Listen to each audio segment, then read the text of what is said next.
Good morning, everybody. I am here on YouTube and I'm also going live on Instagram. And I can say the first thing that I've noticed about trying to do these live streams and Instagram type things is the lighting. I don't know how the other people do it. Like, how do how do you do it to get perfect lighting and all of those things at all times? But anyway, since it is in the morning, and I do like just sometimes having this kind of light behind me and things like that. I hope that it is appreciated by everybody. But I wanted to talk a little bit about morning routines and accepting challenges and things like that, because my pastor just put out something that could be considered a challenge. I guess it is a challenge.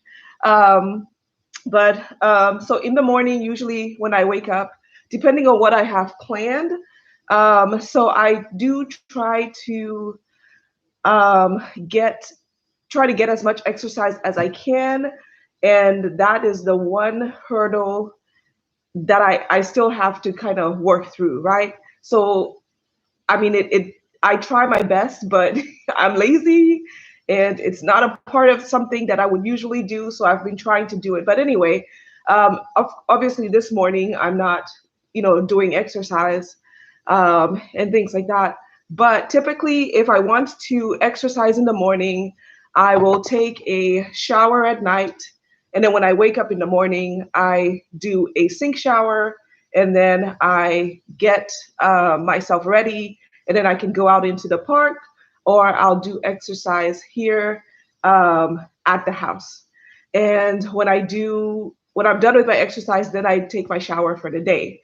So for some reason, the way that my brain works, and I always encourage people, um, look at what's going on with your brain, because the way that your brain works is what's going to make it easier for you. So for some reason, so the park that is for some reason, if I get in my car and I drive to the park, it makes a difference than when I try to just walk the distance from my house to the park.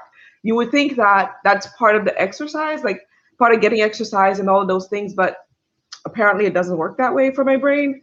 But getting in the car and driving there sort of creates something. I'm not sure exactly what it is, but it creates that thing and it makes it a little bit better. So when you're thinking about your morning routines and you're thinking about, how do you get exercise, think about those little details, what will work for you, what will trick your brain, what will encourage you to do it a little bit more. I love watching YouTubers, and I've watched a couple of YouTube channels, and they talk about like laying out their exercise clothes the night before. So when they get up in the morning, they know that it's already there and they've already made that commitment. So making that commitment the night before to go exercise in the morning has been very helpful for people. I know some people who just really, my old boss was somebody that just fascinated me, because he lived maybe 45 minutes away from the office, but he would still get up every morning, get to the gym before getting to the office, and he was always on time. So there are people who can just do that. They can just get up that early and get in the gym and get there. So if you're trying to incorporate exercise in your routine and you're thinking about how you're going to do this, especially in the morning, then find out what works for you. Try several things and don't get discouraged because you know that you're trying several things to see what works for you. Another thing that I have read is that if you commit to exercising in the morning, it's actually better than trying to commit to exercising in the evening.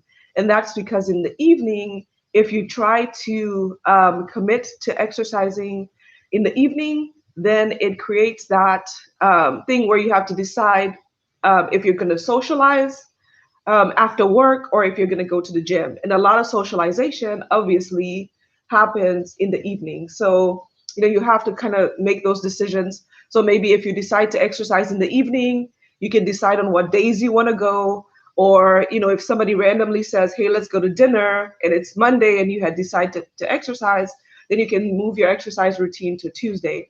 But consistency is the key. And so if you choose to move your exercise routine, then you have to know that you are a very flexible person, and choosing to move it won't encourage or discourage you from continuing to exercise. Um, Another thing that's part of my routine is not eating breakfast. I don't eat breakfast anymore because I've been doing intermittent fasting for the past year or so. I've been doing intermittent fasting and I don't eat breakfast. So that really, gives me time in the morning to do a whole lot of other things other than trying to cook breakfast or anything like that. And so in the morning, I will just have my coffee. I sometimes when I do, so there are several different ways to do intermittent fasting. But when I do intermittent fasting, I sometimes I dirty fast, which means that I will add um, like honey to my tea, or I'll add almond milk or maybe some creamer to my tea. Um, but I alternate. So some days I do a clean fast, which means that it's just either water or plain black coffee. Now, in order to help that go along, I always have my water in my water bottle. Here it is. I always have my water. In fact, when I wake up in the morning, that's the first thing. I have my water on the counter. So I just take some big gulps of water before I even leave my room. But then when I come downstairs, I'll refill my water bottle, and it just moves along with me everywhere I go.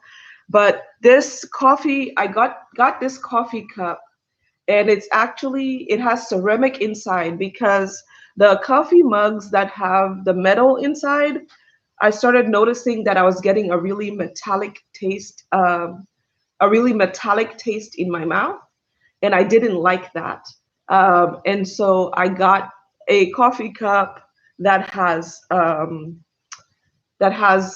ceramic coating inside of it, so my drink stays warm and I can drink my coffee, but I don't get that metallic taste. If anybody knows what that metallic taste is about, let me know, because there are some people who, like my mom drinks coffee out of a metallic coffee cup, and she's never complained of having a metallic taste in her mouth. So I'm not sure if it's just my body reacting to it or something, but that metallic taste does come, and so I use this ceramic cup now, and I haven't had any metallic tastes or anything like that coming up.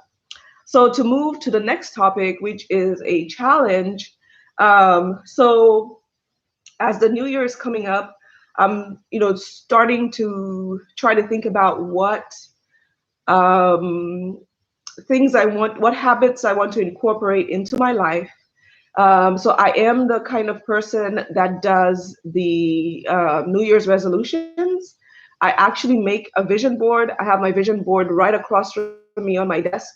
And when I looked at my vision board yesterday, I actually have accomplished everything on my vision board except one, which is to incorporate more friendships into my life. It just has not happened.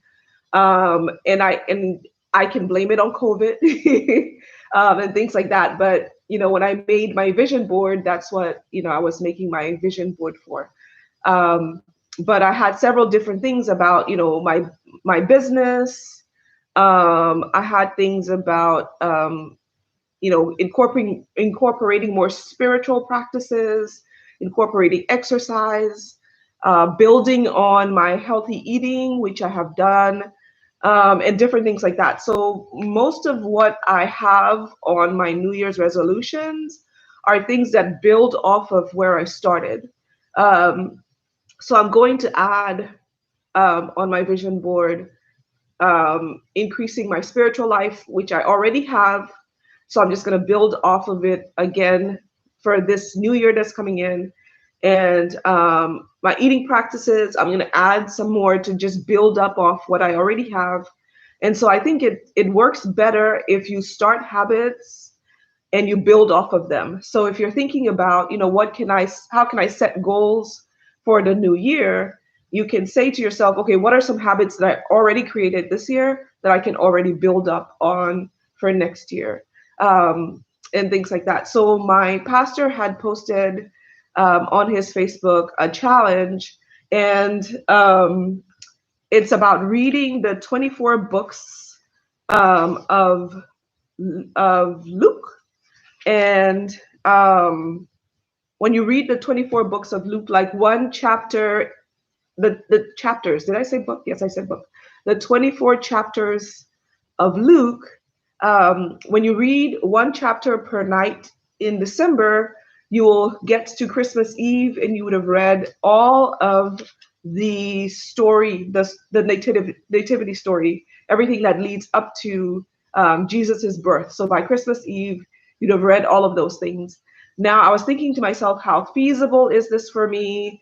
Will I be able to do it? Can I commit to something like that? And I think I'm going to give it a shot. I'm going to give it a really, really good shot because I am a reader. I like to read. I like reading the Bible. I have read, some chapters and different things like that. And so I think I'm going to give this a really good shot because normally at night, when I'm done working and things like that, I just sit and watch TV. And I think reading this would be, increasing my spirituality, which is something that I really think that is important.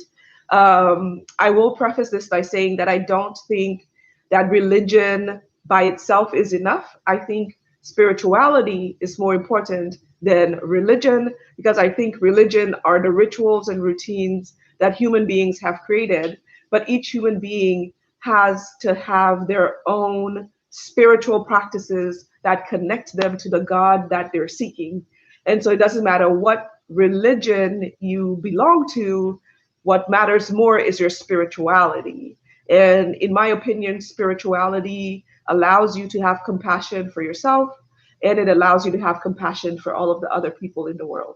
So it doesn't matter what your religion is, it's more about your spirituality and that connection that you have to the God that you serve. So I think this would increase my spirituality. And so it is something that I'm going to commit to doing and reading one chapter per night. And then when I get to Christmas Eve, I would have read the whole entire story and reminded myself of the story in the Bible. So let's see, it's 9:15. So I have a first session. So I am a therapist by profession and a therapist by the love that I have for people and a therapist by passion. And so I have a session that's coming up at 10 o'clock. So I'm going to end this here and leave something letting me know what your morning routine is like, and leave something letting me know what your plans are for the new year. What habits did you start this year that you're really excited about that you can carry on into the new year? All right, I will talk to you all another day. Thank you so much for listening, and please do leave a comment so that I can know, maybe I can learn something about and add it to my routines and different things like that, or add a challenge that you did this year that you can build off of, and let me know how that goes. All right, I will talk to you all later. Let's see.